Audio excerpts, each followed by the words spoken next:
Начнем с Козловского. Новая песня.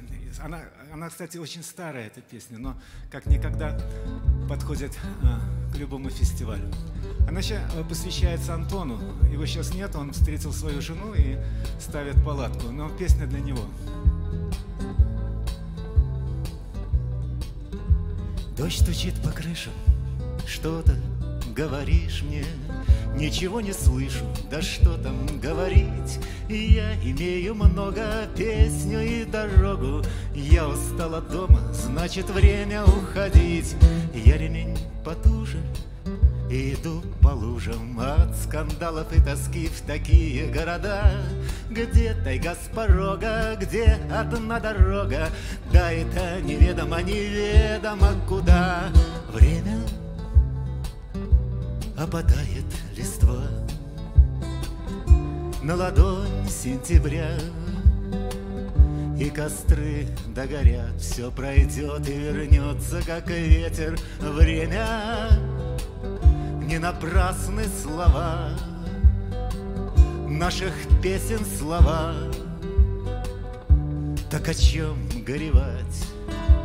Слышишь, как повсюду пары бьют посуду, выясняет, кто здесь главный, он или она. Век эмансипации, стоит ли ругаться с ней? В то, что мы ее боимся, не ее вина.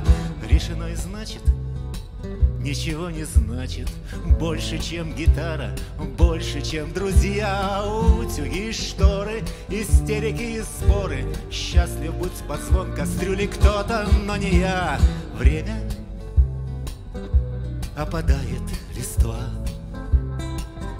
на ладонь сентября, и костры догорят, все пройдет и вернется, как и ветер. Время не напрасны слова наших песен, слова. Так о чем горевать? Не торгуй свободой мимо дни и годы, мимо реки горные и теплые дожди. Кровь не слезы в венах, разогни колени. Если ты устал от дома, значит уходи. Я ремень потуже и иду по лужам от скандалов и тоски в такие города, где тайга с порога, где одна дорога. Да это неведомо, неведомо куда. Время опадает листва на ладонь сентября, и костры догорят, все пройдет и вернется, как и ветер. Время не напрасны слова наших песен, слова. Так о чем горевать? Время, Антон, время